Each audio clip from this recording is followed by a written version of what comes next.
The greatest danger facing Israel and the world is the prospect of a nuclear-armed Iran. And Israel is prepared to do something about it. The plan, Plan A, would see Israel launching a limited, surgical, preemptive strike, attacking with long-range aircraft and armed drones, firing cruise missiles from its submarines in the Arabian Sea, or launching its latest Jericho 3 missiles.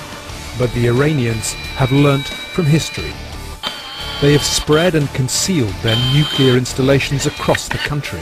So in this scenario, instead of hitting a single target like in Iraq or Syria, Israel would have to target all 7 Iranian nuclear reactors. In this sort of surgery, many people die. The Israelis could attack Iranian nuclear facilities, but they wouldn't be able to inflict long-term permanent damage. And Iran would have to retaliate. If Iran retaliates, every U.S. ally in the region or Israeli ally in the region is a potential target. Iran's ally, Syria, could also join in. Plus Iran's proxy forces, like Hezbollah in Lebanon, would fire rockets into Israel. And there's the possibility of unconventional attacks on Israeli interests across the world. An Israeli attack on Iranian nuclear facilities would likely only accelerate the Iranian desire to obtain nuclear weapons. So this idea that you would attack certain facilities in Iran and leave Iranian retaliatory capabilities intact breaks every rule in the military and political playbook.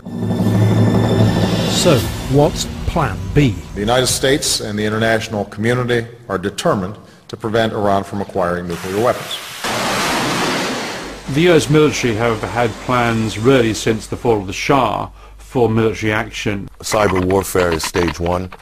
Stage 2, in the military sense, would be massive ordnance air blast bombs, or the Moab, mother of all bombs. This is the most powerful traditional military non-nuclear bomb that the U.S. has in their arsenal. There are also new generation of bunker busters. An American strike would be neither limited nor surgical. A massive American attack on Iran would be able to attack some 10,000 different aim points, more or less overnight. Their plans would destroy all Iranian air and sea bases and hit all known nuclear facilities. Iran would be left in flames. The Americans would claim that these were surgical strikes, although I'm sure there would be very, very considerable casualties, of course, but mostly off camera. If the U.S. or Israel hit a nuclear reactor that is going at full steam, you have the potential of a giant dirty bomb, and then the civilian deaths could be in the hundreds of thousands.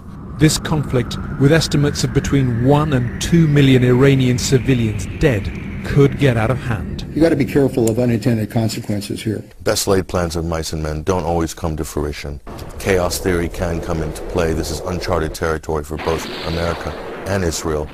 After such a massive offensive, Iran would fire everything it had left towards Israel. It would launch wave after wave of attacks against Western targets in Iraq and Afghanistan, and damage ports and oil refineries in the Gulf.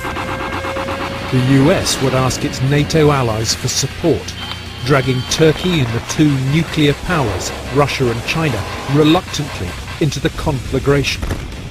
After the first stage of an attack on Iran, this could balkanize the global geopolitical scene into a new Cold War scenario. The consequences for the world as a whole are a terrible return to 19th century power politics, which of course produced the First World War. The result could be apocalyptic.